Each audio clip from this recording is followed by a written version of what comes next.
Dear friends, welcome to Epg Padshala program. I am Ajmer Singh Malik, Professor in Public Administration, Kurukshetra University, Kurukshetra. Today, we will talk about the line staff and auxiliary agencies.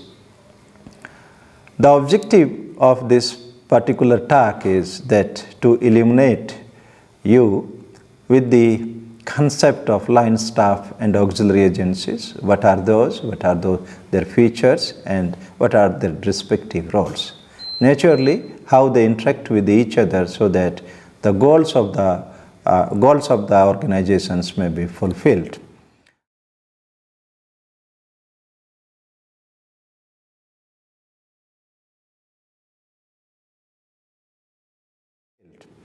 And therefore, we start with a very simple institution and very popular institution, that is the chief executive. Chief executive has its own role since as a head of the organization. As stated in another module, that is in another presentation that is on chief executive, you might come across that it may be a singular body consisted of one person only, and it may be a plural body that is commanding the organization. And chief executive, while performing its role as the head of the organization, he or she has many kinds of the administrative responsibility which may not be performed by a single person. And in such a circumstances, there are many agencies like line agencies which are commanding, staff agencies which are advising the chief executive and which are advising the chief executive, and auxiliary agencies which are performing which are operating certain operations so that chief executives can perform or can achieve the goals assigned to it.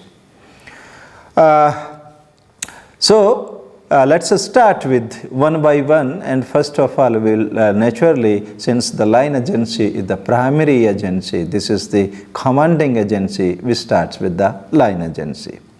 The question arises, the first questions which comes to the mind, that is, what is the line agencies? Generally, the administrative organization or in an administrative organizations, line agency performs the primary function. Primary functions means that line agency perform all those functions which are relating to, which are directly contributing to for the accomplishment of the primary objective of the organization. Generally, these line agencies, they perform the role of directing the organizations, then making the decisions for the organizations. These agencies are commanding the organizations, respective organization, definitely, and controlling and supervising the organization.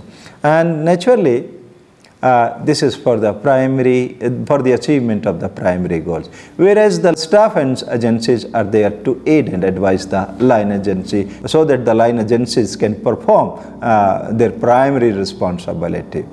The staff agencies assist the line agencies, advise the line agencies so that line agency can perform its role. And naturally, we will take up in detail all about the staff agencies in the respective sections or section of this talk.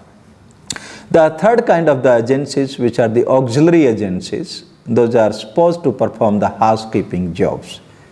So those housekeeping jobs, or those are considered as the operating agencies. As for example, we take the line agency, for example, in our country, health department or the health ministry, education department, then we say labor department, railway, transport, communication, commerce, and these are the line agencies, for example, and further we will elaborate all these things. Then the staff agencies, then the agencies which are advising, assisting, as for example, former planning commission kind of organization, cabinet secretariat, prime minister office, these are considered as the staff agencies because those are advising or assisting the line agencies like the prime minister, like the cabinet, to take the action, to take the decision or to perform their primary functions.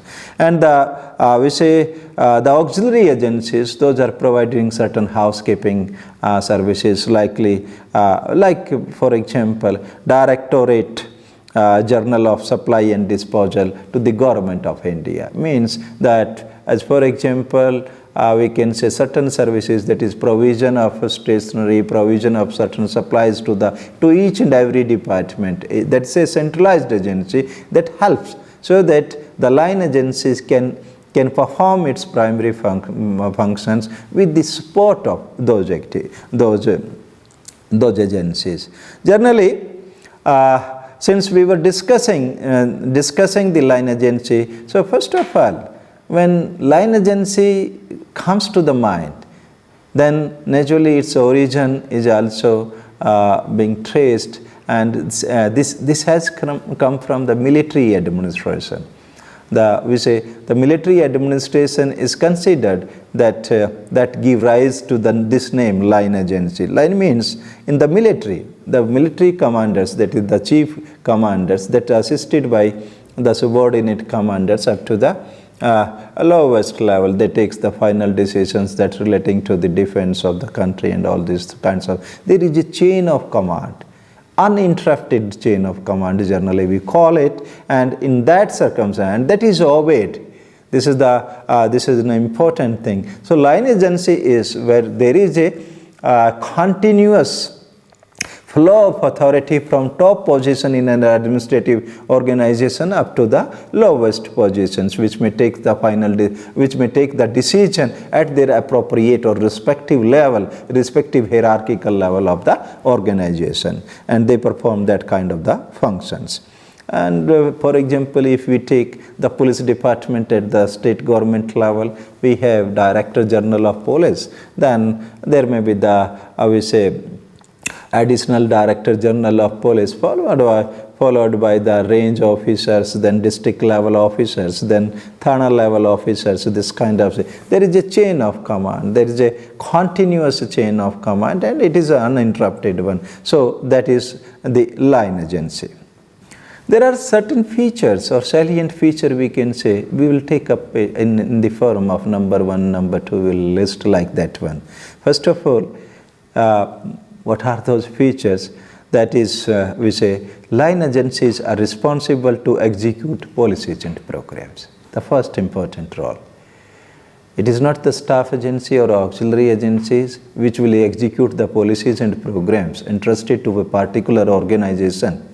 It is the line agency which is considered or which is executing these policies and programs.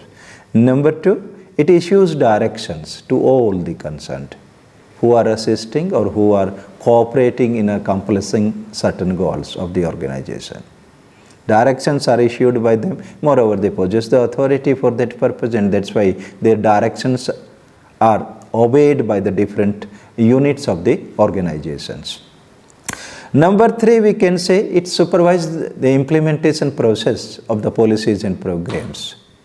That is, supervision, if we take, supervision means that there is a guidance from the superior authority, a person who is designated for the purpose, and directions and counseling to the subordinate staff how to implement a program, naturally, so that they can utilize their best or contribute their best in achieving the goal of the organization.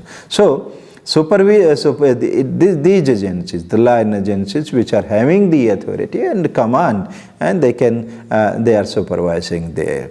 And naturally, this supervision is through reports, through inspections, through counseling. There are many means for that purpose. Number 4, line agencies are expected to secure cooperations from all the concerns. Means that they know who can cooperate or who can contribute, maybe within the organization or the outside organization. Means that kind of the cooperation and the coordination that can be secured by the agencies and by these line agencies. This is an important one. And again, this cooperation and coordination must be for the accomplishment of the primary purpose of the organization. It is not for the secondary or subsidiary goals. Secondary or subsidiary goals, achievement of secondary or subsidiary goals are the objective of the staff agency, not of the line agencies. Fifth, we can say the functions, that is commanding, controlling and coordinating. These are the three things which are very important, which are also considered as the managerial functions in the organization, and mostly senior level officers, senior level officials or officials at senior executive positions perform this kind of the jobs, and naturally they constitute the part of the line agency. Number 6, we can say that they monitor the progress or the implementation of process, means regular monitoring or monitoring mechanism, those are that is undertaken by the line officer or the line agencies only. Number 7, we can say that line agencies are responsible for proper, legitimate and effective functioning of the organization. This means all kinds of the things which is relating to the accomplishment of the primary goals of the organization, as well as to keep organization as a coherent unit, so that it can function effectively, efficiently and in a legitimate manner. That is the responsibility of this line agency. Moreover, line agency, line agency function under the control of chief executive. Again, as I stated earlier, this is in that way, and we say the chief executive, the line agencies, again we say those are accountable to the chief, since they function under the control of chief executive and naturally derive the authority from the chief executive by delegation, and naturally these agencies are accountable to the chief executive and to the legislature or the parliament, whatever it is. But if they are not directly accountable to the parliament, rather it is through the chief executive only. So we say there is another important thing is these agencies are having direct contact with the public, means the agency, as for example at the district level we have the deputy commissioner, and the deputy commissioner has the direct contact with the people or the citizen residing particularly in that district. So it can solve the problems, it can there are provisions and there are many kinds of mechanisms when the grievances of the citizens are redressed by the this district officer or district collector, what you call it.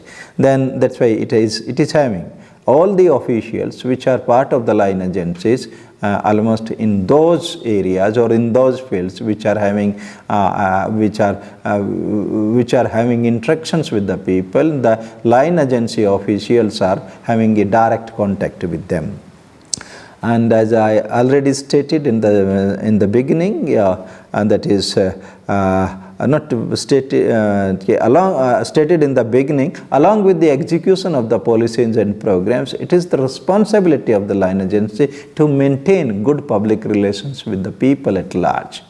This brings the credibility, and this is an important aspect. Here I would like to mention one thing more, that public relation may not be necessarily, it may in a rational way, sometimes even the propaganda is also utilized for the line agency, so that to attract the people or to make it for the purpose of achievement of primary goal. It is not the question that they are manipulating the people, but propaganda is utilized for certain positive cause, for some constructive cause. So these are the different roles and the different characteristics of the different features of the line agencies. Now we come to another part, when that how many types of the line agencies we have in our organizations. We have three kinds of the line agencies. Normally we classify it to three categories depending upon the purpose, depending upon the structure of those agencies. The first one is the department form of line agencies, which is very old one and traditional one. Then the second is the public corporation kind of the line agency, and third is the independent regulatory commission. Let's have some discussion on each type of line agency. First of all, we take up the department form of line agency. The department form of line agencies are considered basic organizational unit of administration. These agencies are responsible for carrying out the major governmental functions. And if we take that into consideration, that these departments are, we say the chief executive is responsible for creating or for establishing or you can say establishing, for organizing or reorganizing the line agency. Although we have the different kind of setup, as for example, in case of India, the line agencies are created or recreated or reorganized by the chief executives, that is the Prime Minister and the Council of Ministers, or you call it the cabinet. They have the prerogative and they can do it at their age without referring the matter to the parliament. Whereas in case of United States of America, that new agencies is to be created, or it has to be recreated or organized or reorganized, that authority rests with the Congress. And there is third kind of system also that was in former Soviet Union, that creating or recreating or reorganizing line agencies was considered a constitutional amendment, and for that purpose, naturally, a constitutional amendment has to be moved in the legislature for that purpose.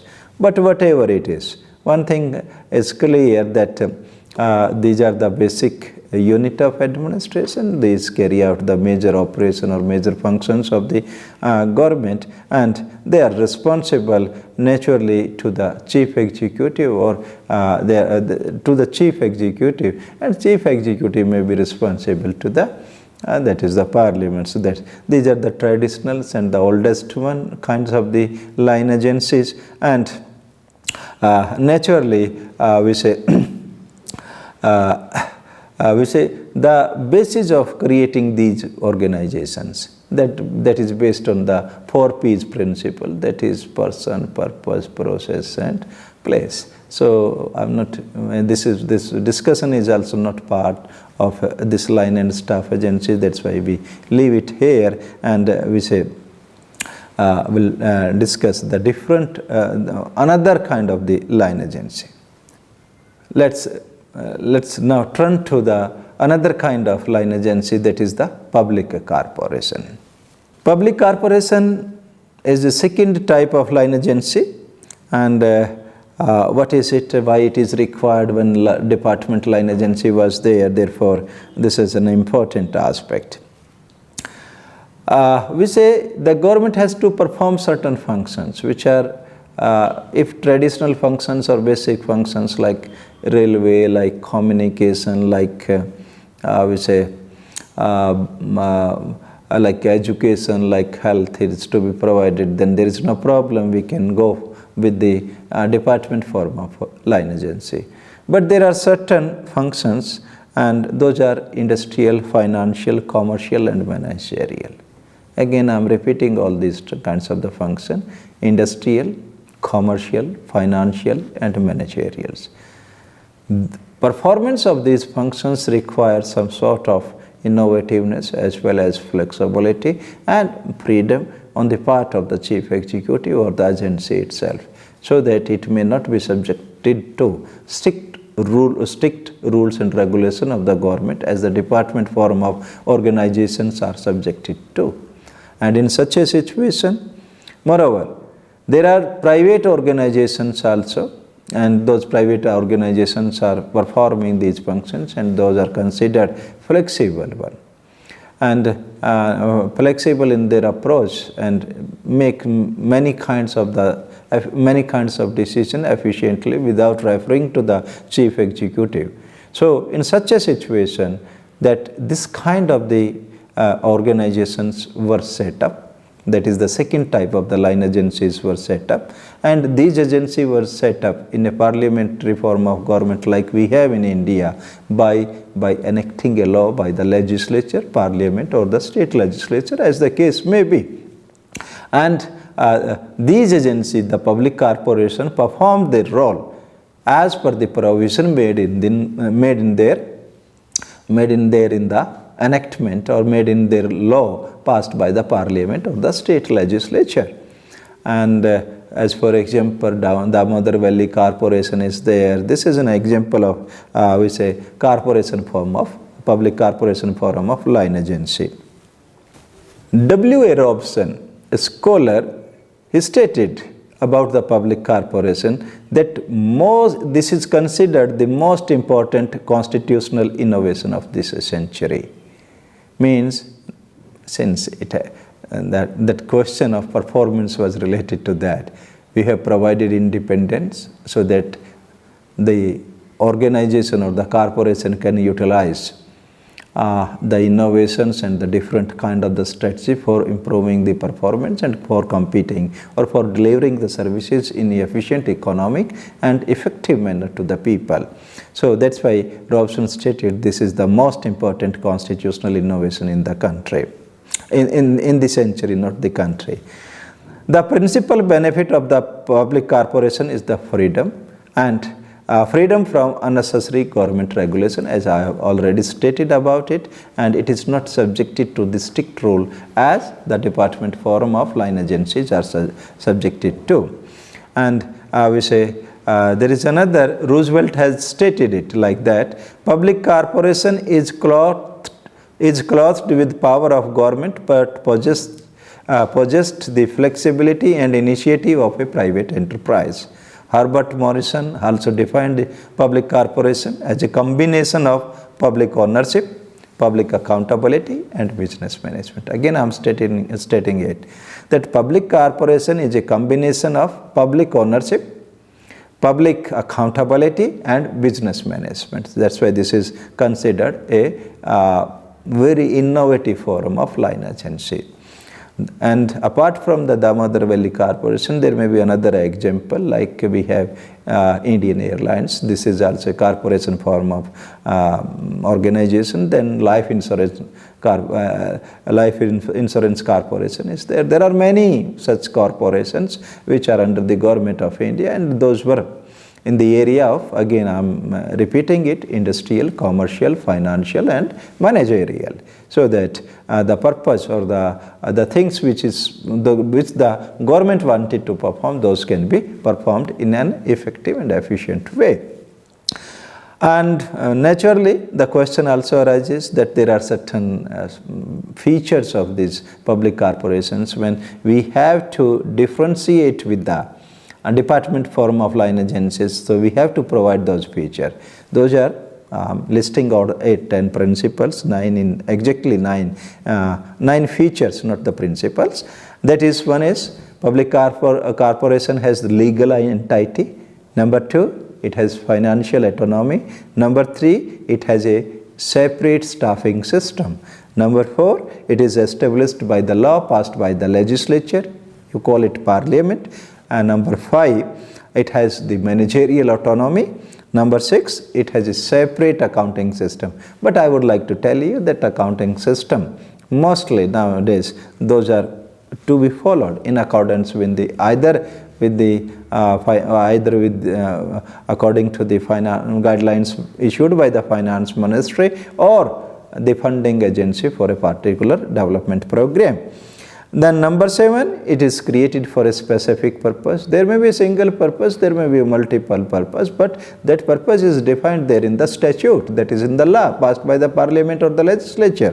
And number 8, it is accountable. And number 9, it has a service motive, means it provides certain services to the people.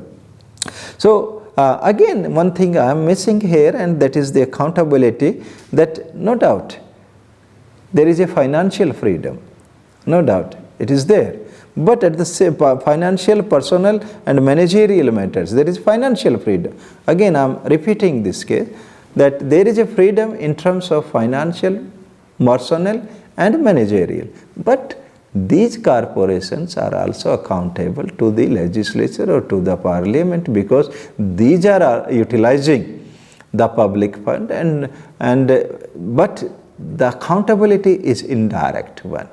Means that political executive is not intervening in their day-to-day affairs, that is being looked after by the board of directors under which these are functioning. But the minister responsible, that the questions of parliamentary scrutiny is always there. Now, a third type of line agency, that is the Independent Regulatory Commission. We say the Independent Regulatory Commission that has originated in America, and there was one feeling or one, we say, belief in America at the time, particularly in 19th century, that government is necessary evil. And that's why some such agencies which are of commercial natures and supposed to provide certain services to the people, independent of government, that is established. And first of all, it was established in 1887 in United States of America. These agencies, again, those are created by the law passed by the parliament in our India, and in case of US, it is the Congress. And it is different from the public corporation in that sense, that they have been created for some specific purpose, and the corporation is provided some sort of flexibility in terms of managerial, in terms of personnel, in terms of the financial. But in this case, the situation is quite different. Those are provided with the constitution and the functions to be performed by it. Means they have their separate constitution. Those are independent even of the public scrutiny. These are the, again, nowadays, moreover, there is another important thing is, these Independent Regulatory Commission is considered as the fourth branch of the government, because sometimes we call headless organization. Headless organization means that those are not subjected to the political control in real sense, or in operational manner at least. So that's why we have headless organizations, or we say that is the fourth branch of the government. And as I stated, that those are established or created by the law, that the executive cannot create it. And the second important thing is, we say that these independent regulatory commissions, they have administrative, quasi-legislative and quasi-judicial role to play. Means again, which the public corporation are not supposed to perform quasi-judicial or quasi-legislative functions. Means that these agencies no doubt perform the administrative role. These agencies also have the power to make rules and regulations, if it is provided there in the constitution of for establishing these commissions. And those are also having quasi-judicial functions. So these are the different one. In America, the first such independent regulatory commission was, as I have stated it, in 1887. The name was Interstate.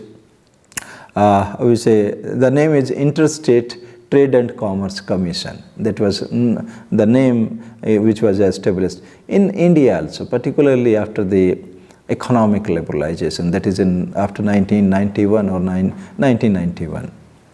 We can say many such institutions, many such independent regulatory commissions were set up for various purposes.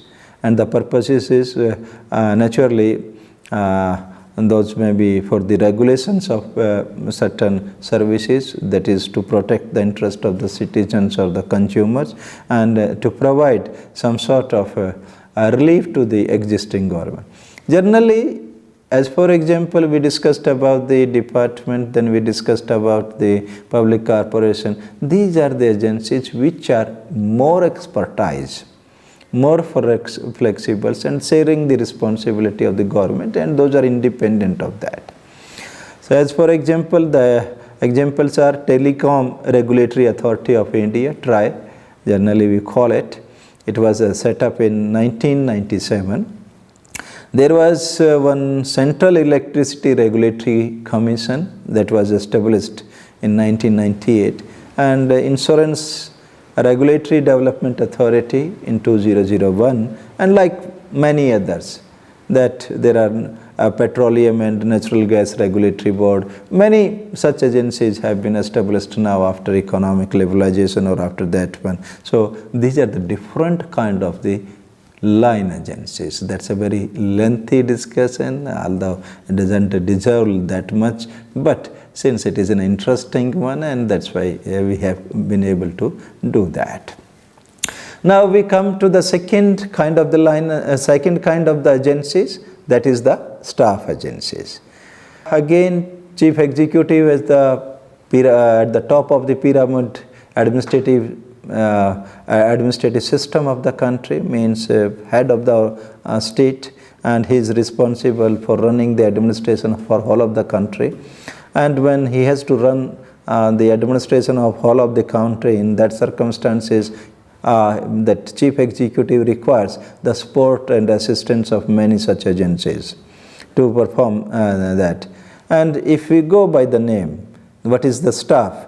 Then in that case we can say staff means a wooden stick on which one can lean for support. Again I am repeating it, that it is a wooden stick on which one can lean for support. That is the meaning of the staff. Which is which literal meaning of this staff.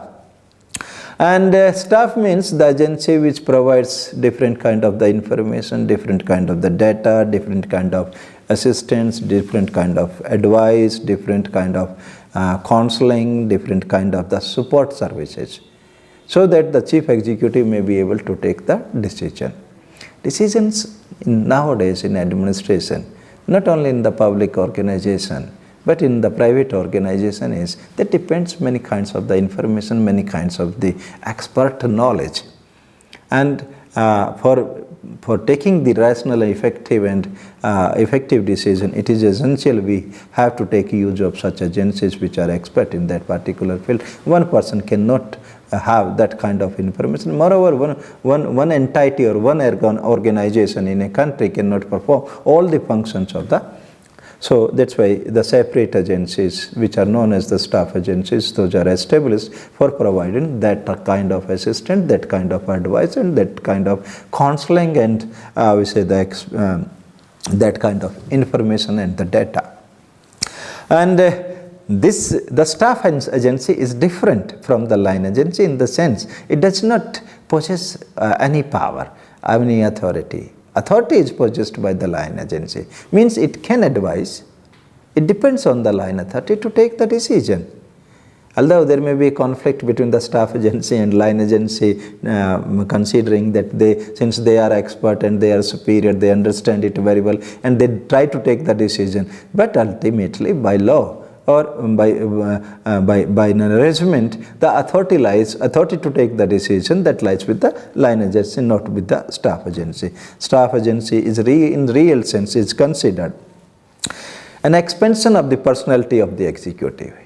Means, as we say, that more we can say that by staff agency means that the chief executive have more eyes, more ears, more hands to aid the chief. It is like that one. We have god and goddesses, we say, having many hands to perform the functions. So line agencies acquire an expansion of their persona or expansion of their personality when assisted by the staff agencies. And naturally, staff agencies are there.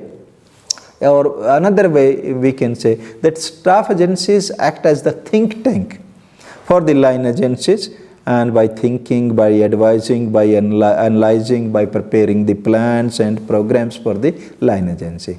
Means everything is prepared by the staff agencies, and line agencies are there to execute it. They are there to take the decision, policy decision, and everything is there. Sometimes we say these agencies are sometimes are considered synonyms with the functional specialization to assist the chief executive. Means since those are specialized agencies, and that's why they perform multifarious duties and responsibilities and functions based on certain specialized knowledge. Again, I am repeating this aspect, that is, staff agencies do not have the authority.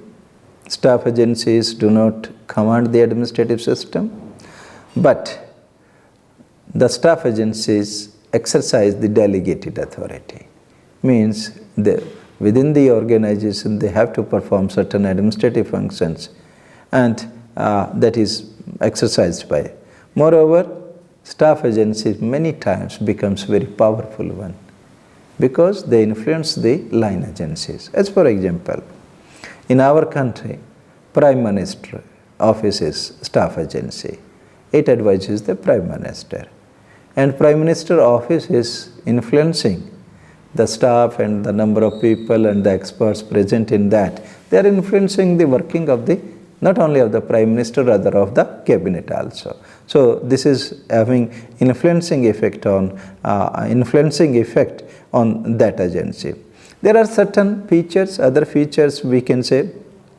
The first of all, we can say that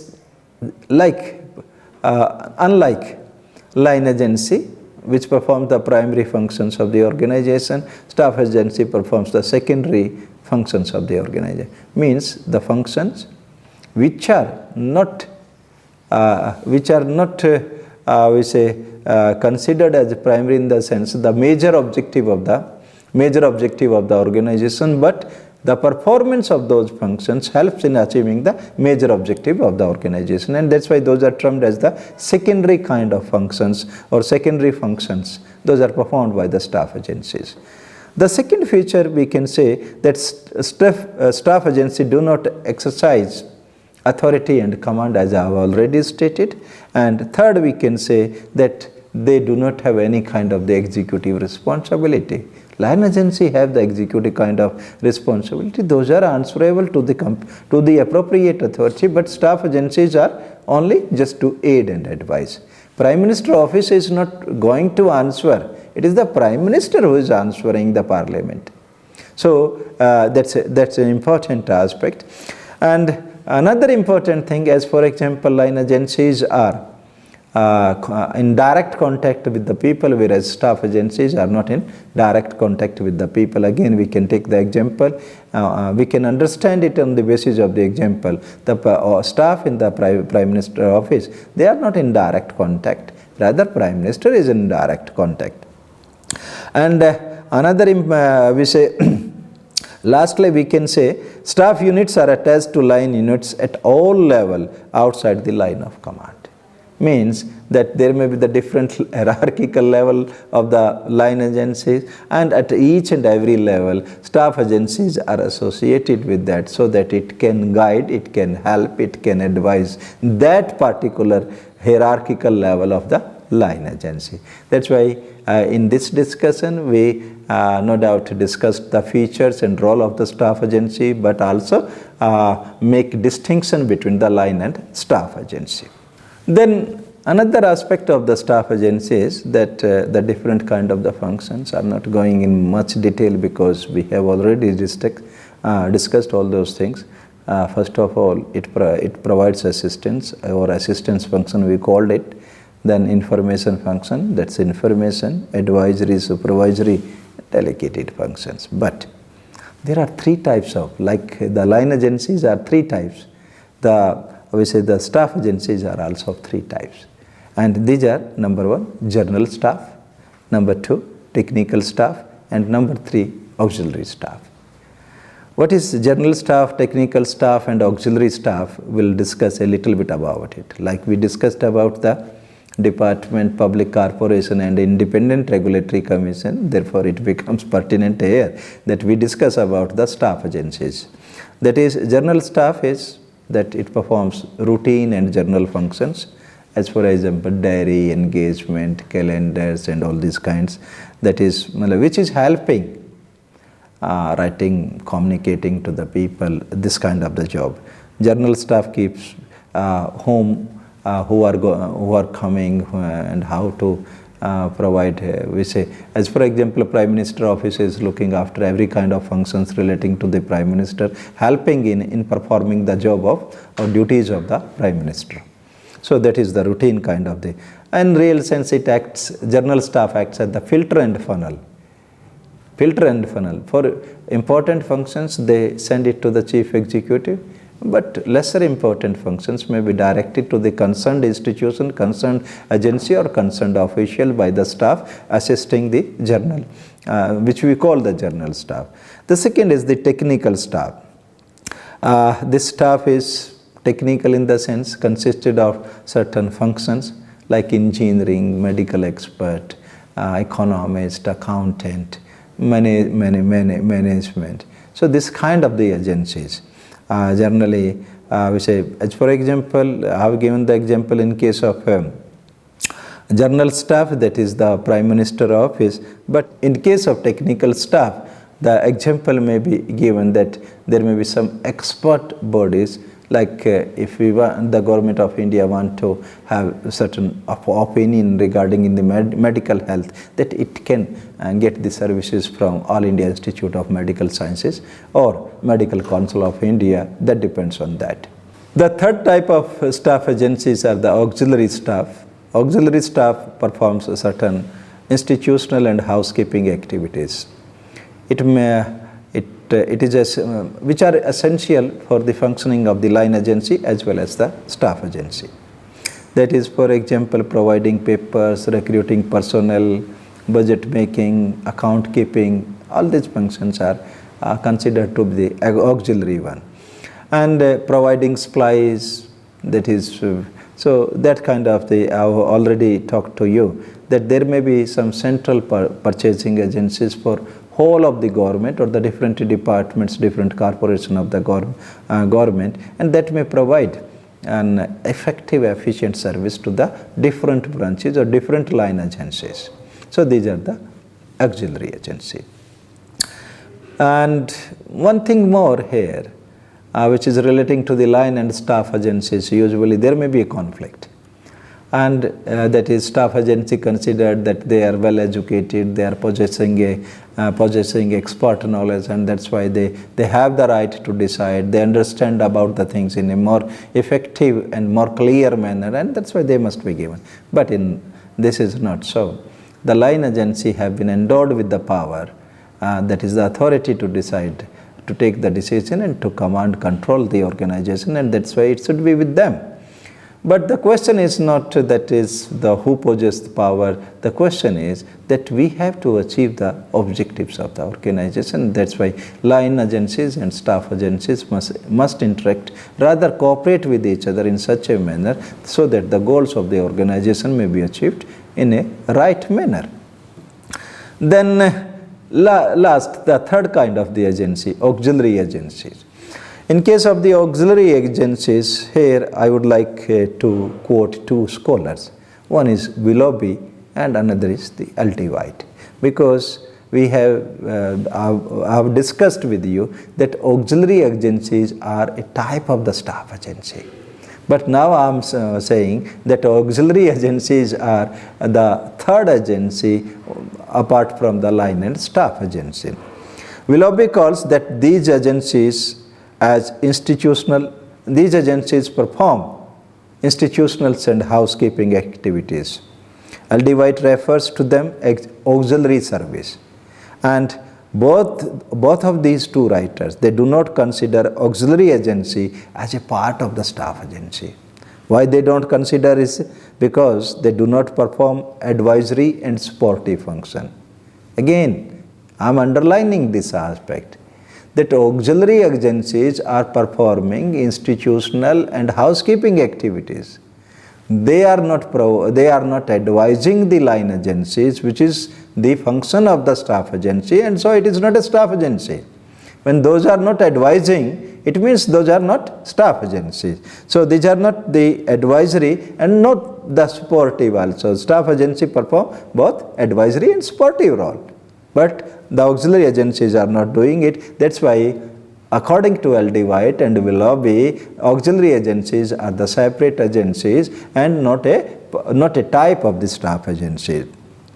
Auxiliary units and mostly we say assist possess both the feature of both line and staff agencies. Line and staff agency means that they provide support, housekeeping facilities, they advise, that they also exercise the authority, no doubt within the limited domain.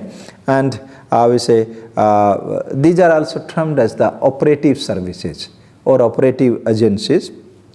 And we say we say these are the we can say the subsidiary services are performed by these agencies. As for example, in case of military, since whole of the text this we discussed line staff and auxiliary agency, this we borrowed from the military science or military experiences. As for example, the questions, the commander, we say that's the fight, and staff agency advises provided the support and give. But the we say who provides the horses, who provides the vehicles, who provides that kind of the support, that is the operating support that is provided by these auxiliary agencies. There is auxiliary agency, although Union Public Service Commission we call it a staff agency also, but since it is performing it is a recruiting agencies for whole of the government of India or the different agencies of the different line agencies of the government of India. Therefore, it is providing some services for supportive services, and as well as also exercising the authority and or delegated to it. That's why it is also considered one example of the auxiliary agencies. Similarly, Central Public Works Department, that is established in the central government, providing that services, maintenance, road, building, etc. That is also auxiliary agencies. Finance Department, providing the financial services, that is again and the auxiliary agencies. Central Purchasing Agency is another. Director General of Supply and Disposal, that's the auxiliary agencies in the government of India. And we say the auxiliary agencies, as I have stated, that these are the we say these are performing the function or having certain features of line agencies as well as the staff agencies. What are those features? First of all, we take it five features in real sense. The first one is these provides common housekeeping services to the line units. Housekeeping, again I'm emphasizing this one, like Central Public Works Department in the government of India, that is responsible for constructing the house for every line agency, maintenance of house, etc.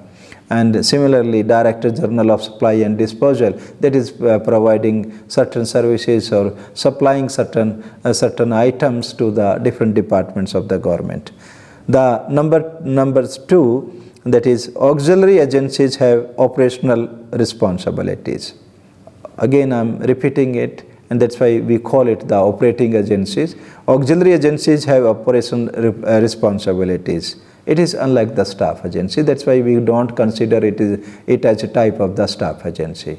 That is Central Public Works Department. That's the engineering department or the civil engineering department, and it exercises the authority within itself and takes the decision like the line agencies.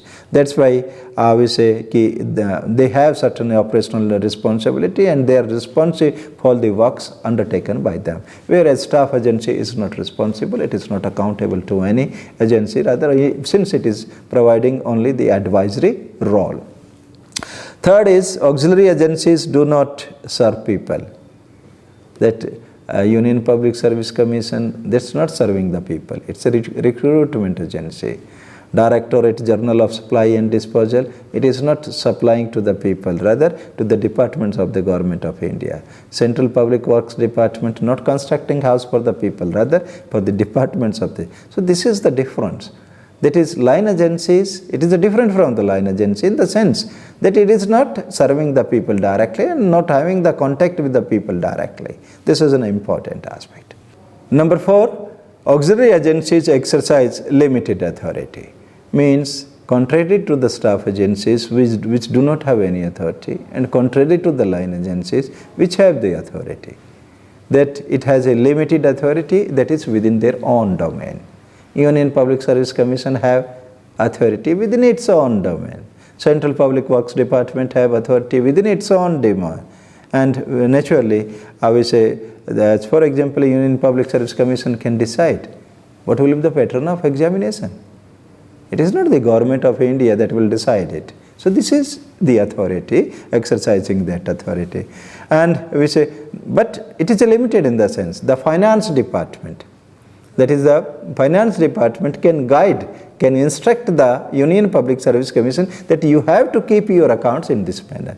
That's why we call it a limited, it exercise limited authority. So these are the 4 basic features and which is there. But the 5th, we take it as how it is distinct from the staff agencies. I'll take it that staff agencies do not have operational responsibility, whereas these are having operational responsibility, recruiting, constructing house, maintaining houses.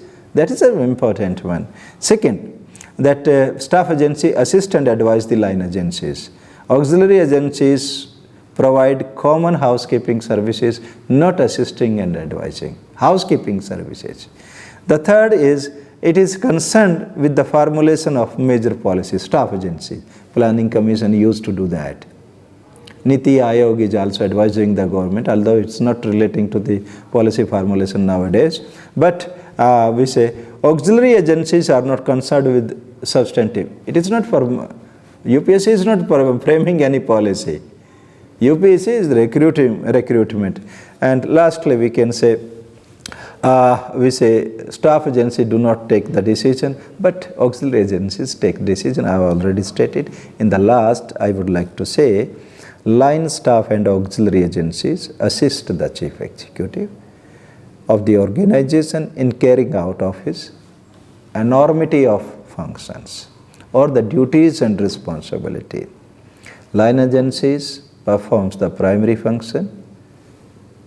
Staff agencies perform the secondary functions, that is aiding and advising, and auxiliary agencies providing support, providing housekeeping assistance to all the organization, including line and staff agencies.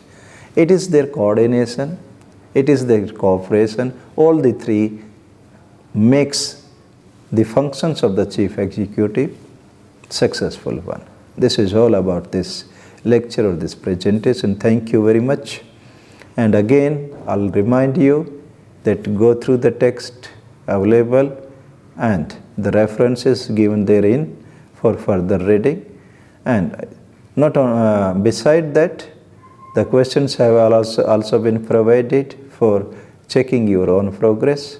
Thank you very much.